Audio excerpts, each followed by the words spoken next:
नमस्कार, मैं हूं लोकेश सिंह ठाकुर। आप देख रहे हैं अक्षत न्यूज लाइव की। राजपूत समाज द्वारा एक बैठक का आयोजन महाराणा प्रताप छात्रावास में किया गया। बैठक का उद्देश्य था कि इस बार श्री महाराणा प्रताप की जयंती बड़े हर्षोल्लास के साथ भव्य रूप से मनाई जाएगी, जिसको लेकर तैयारियों को लेकर यहां पर सुझाव लिए गए। साथ ही एक विशाल चल समारोह शहर में 1 जून को निकाला जाएगा करीब शाम को 5 बजे। वहीं सभी को एकजुट रहने का भी संदेश इस बैठक के जरिए दिया गया।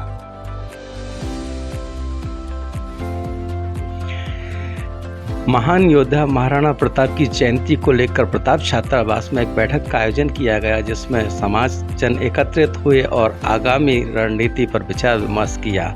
महाराणा प्रताप की जयंती को लेकर इस विचार विमर्श के दौरान तय किया गया कि समाज बंधु बहुत ही आकर्षक और बड़े ही प्रभावी ढंग से इस जयंती को मनाएंगे, जिसमें प्रतिभावान छात्राओं को एवं समाज के वरिष्ठ जनों को सम्मानित किया जाएगा। इस दौरान सांस्कृतिक कार्यक्रम भी होंगे और महाराणा प्रताप से जुड़े हुए संस्मरण भी समाज तक पहुंचाने का प्रयास किया जाएगा। जयंती के अवसर पर 1 जून को शहर के मुख्य मार्गों से एक भव्य चल समारोह निकाला जाएगा, जिसमें सभी राजपूत समाज के लोग राजपूताना वेशभूषा में शामिल होंगे और शहर के मुख्य मार्गों से गुजरते हुए तमाम नागरिकों के साथ में इस भव्य आयोजन में शिरकत करेंगे। वहीं बैठक के दौरान पहलगांव में हुए नरसंहार को लेकर भी राजपूत समाज ने कड़ी प्रतिक्रिया व्यक्त की और शहीदों को श्रद्धांजलि देते हुए 2 मिनट का मौन धारण किया गया।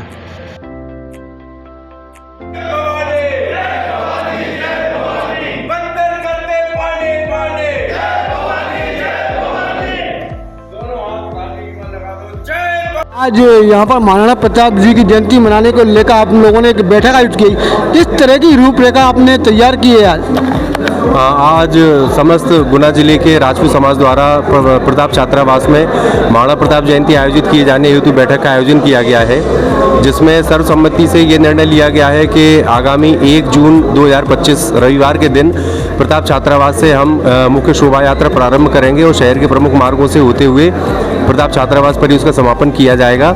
साथ ही एक वाहन रैली पंचमुखी आश्रम से प्रारंभ करके प्रताप छात्रावास तक निकाली जाएगी। साथ ही युवा पीढ़ी में हमारे महापुरुषों के बारे में, हमारी विरासत, हमारे संस्कृति, हमारे इतिहास से परिचय कराने के लिए श्री राम राज्य मिशन के माध्यम से गीता पाठ को माध्यम बनाकर हम अपने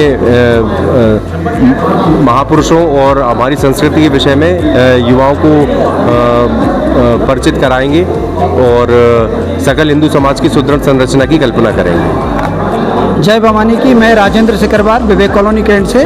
जैसा कि आज राजपूत समाज की गुना की बैठक प्रताप राजपूत छात्रावास में रखी गई थी, इसमें सभी समाज द्वारा तय किया गया है कि 1 जून महाराणा प्रताप जयंती के दिन पंचमुखी हनुमान मंदिर से एक भव्य वाहन रैली को निकाला जाएगा, जो कि कैंट चौराहे हाटोड़ होते हुए कर्नलगंज से वापस प्रताप राजपूत छात्रावास में आएगी। इस बैठक के दौरान जो पुलवामा पहलगांव में शहीद हुए थे जो परिवार, उनको श्रद्धांजलि भी अर्पित की गई है और महाराणा प्रताप जयंती के दिन सभी राजपूत समाज द्वारा एक खेल आयोजन का भी विचार प्रस्ताव पास किया गया। जय भवानी की। जय भवानी, जय महाराणा प्रताप की। आज राजपूत समाज की जो मीटिंग बुलाई गई थी, उसका मुख्य उद्देश्य था कि जो भव्यता हम लोग महाराणा प्रताप जयंती में पहले देते रहे हैं, उसको और ज़्यादा भव्य बनाया जाए और ज़्यादा कार्यकारिणी में सदस्य जुड़ें और ज़्यादा लोग इसमें बढ़ चढ़ के हिस्सा लें और काम करें। और शास्त्रों के साथ साथ शस्त्रों का भी ज्ञान सभी को होना चाहिए। जैसा कि माहौल चल रहा है, हम लोगों ने 2 मिनट का मौन उन लोगों के लिए रखा जो अभी पहलगांव की घटना आपने सुनी और उसके साथ शुरुआत हुई है।